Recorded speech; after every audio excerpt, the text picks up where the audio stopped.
Hello, আসসালামু আলাইকুম। আপনারা সবাই কেমন আছেন? আমি আলহামদুলিল্লাহ ভালো আছি। মাহে রমজান মোবারক। এই রমজানে আশা করি সবাই ভালো আছে। কারণ আল্লাহর এই যে রহমতের দিন, আল্লাহর রহমতের দিন সবসময়ই, তবে এই রোজার সময় স্পেশাল সবার জন্যই।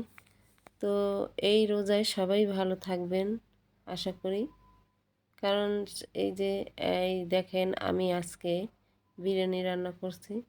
তো আগেই আমি সব মশলা একবারে কিছু অনেক বাদাম অনেক কিছু এগুলো সব একবারে বেটে নিয়েছি।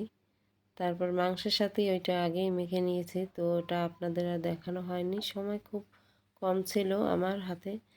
তাই ইফতারির আগে এগুলো সব রান্না হয়েছে, তাই আমি দেখাতে পারিনি, তাড়াতাড়ি রান্না করেছি। তো এইভাবে আজকেও রান্না করলাম একবারে মাংসের ভিতরেই সব, এই যে পোলার চালটা দিয়ে রান্না করছি।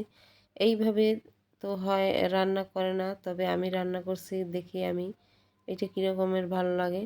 তাই তো এইটা আজকে রান্না করছি আমি রাইস কুকারে, ওই দিনকে রান্না করছি আমি ফ্রাই প্যানে। কারণ দেখব কোনটা কীরকমের হয়, ঝুরঝুরে কোনটা হয়। তবে না, মাশাল্লাহ অনেক সুন্দর হয়েছে। রাইস কুকারে দেখা যায় খিচুড়ি পোলাও এইগুলো খুব ভালো হয়।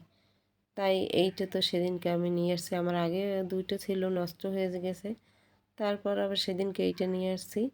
তো না, আলহামদুলিল্লাহ খেতেও বেশ সুন্দর হয়েছে। আল্লাহ হাফেজ।